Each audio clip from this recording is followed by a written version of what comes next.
Welcome to another conversation on democracy from the campus of Washington and Jefferson College. Our guest today is Richard Carwardine, former president of Corpus Christi College and Rhodes Professor of American History at the University of Oxford. Richard is on our campus today as a part of our inaugural symposium on democracy. Richard, welcome to W&J. Thank you very much, John. It's a great pleasure to be here.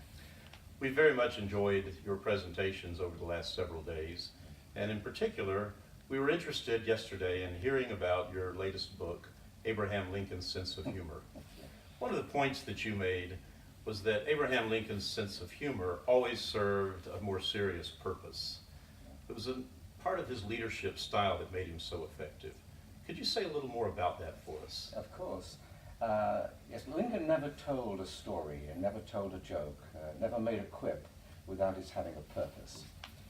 He wasn't one of these people who simply liked telling stories for their own sake, certainly not when he was in political company.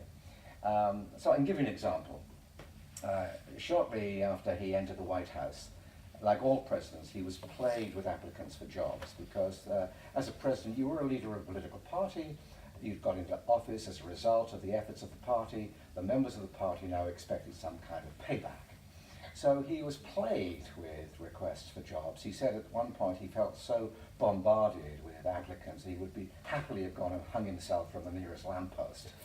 But he had a visit from a deputation who had a friend that they said was absolutely perfectly capable of, indeed very well equipped to fulfill the role of commissioner to the Sandwich Islands, to Hawaii.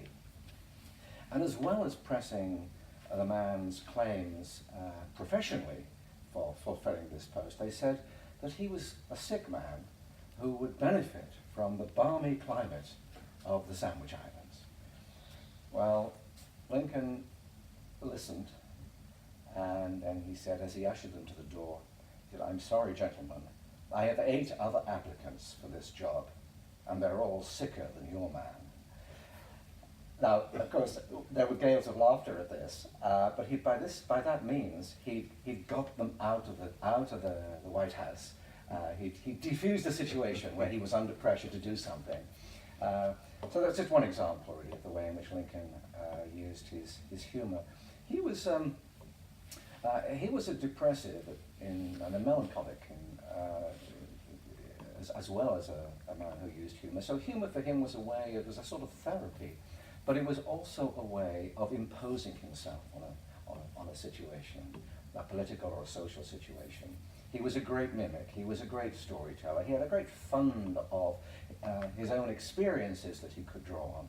But above all, he had this encyclopedic mind, this extraordinary memory. He could just draw out a tale that would be appropriate to every particular instance, episode that he wanted, every particular occasion where he wanted to draw on an episode that would serve his purposes. I think that humor also, in Lincoln's case, gave him a way of exploring the foibles and the absurdities of mankind. Lincoln was a great psychologist.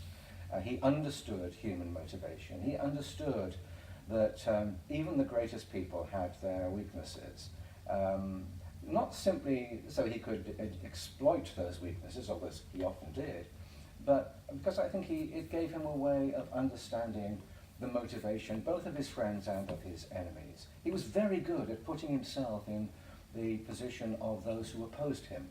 He often said, for example, of the leaders of the southern states during the build-up to the war in the 1850s, he said, were we in their position, we would do the same.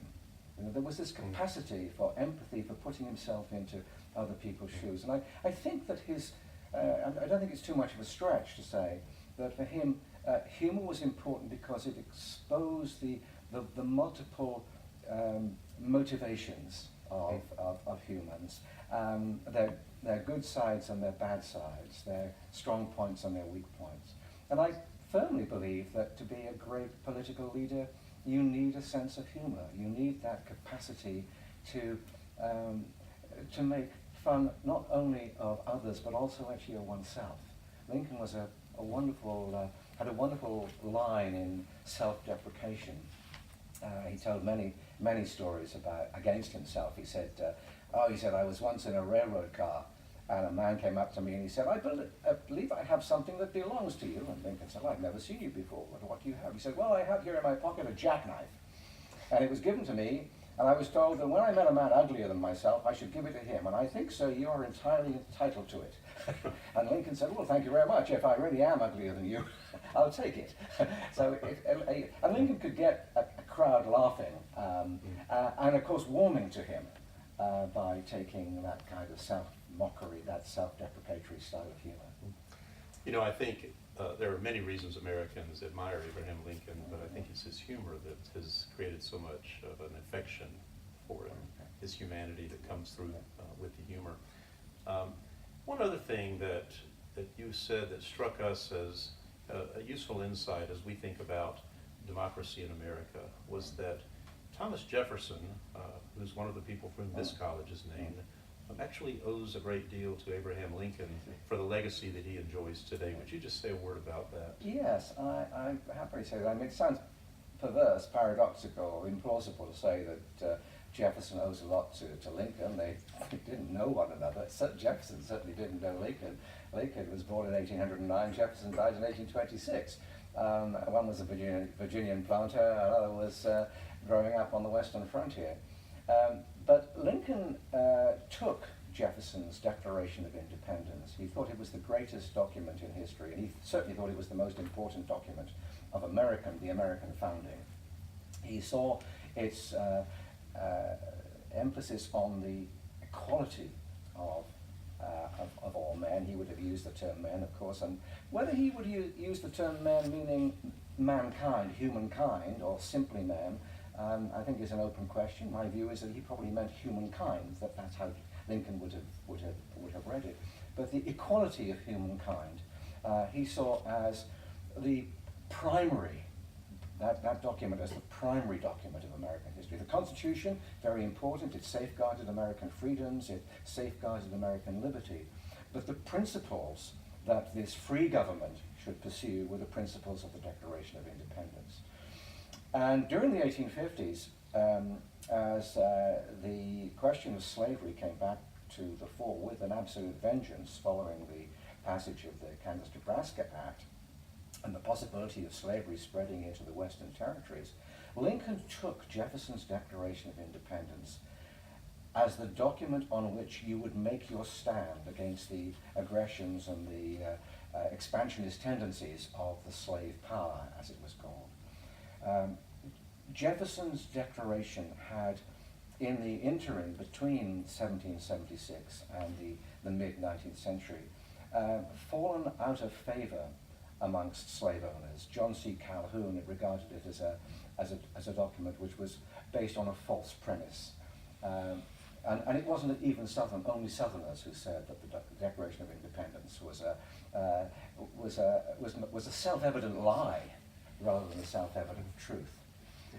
But Lincoln was determined that the Declaration should not be sidelined and abandoned in that way. And in his debates, particularly in his debates with Stephen Douglas in the 1850s, he took the Declaration of Independence and said, this declaration applies to all men, black and white. This is not a document simply for white men, it's for all Americans. Let's not quibble over the question as to who is embraced in the Declaration. It applies to all. And the culmination, I think, of Lincoln's commitment to the principles of the Declaration and his sense that the Declaration was the great document of American history comes in the Gettysburg Address, where he, as we know, it's the great document of his presidency, perhaps along with his second inaugural. But it is this statement of government of the people, by the people, for the people. And it's all the people. And I think then leads in to Lincoln's, by the time Lincoln is assassinated, or just before he's assassinated, he's still talking about the way in which the Declaration can be applied in the American context and in the reconstruction of the South. And he wants educated blacks to become citizens, to have full citizenship, to have voting rights. He wants those blacks who have fought, the 200,000 of them who have fought in the American Army and Navy, he wants them to have voting rights. He's applying the Declaration of Independence, Jefferson's Declaration, to that situation. John Wilkes Booth says, this means revolution. And Lincoln dies, as we know, at Booth's hands, for holding up Jefferson's truths, self-evident truths of human equality, and wanting to pursue a policy based on that document. Which is why I say that Jefferson owes a lot to Lincoln, and puts that Declaration of Independence right at the center of the American political experience. Well, we at Washington and Jefferson are grateful for the many ways that you have illuminated our conversations about democracy over these last several days. Thank you. We've been talking with Richard Carwardine, historian and biographer of Abraham Lincoln, who is here on our campus as a part of our inaugural Symposium on Democracy.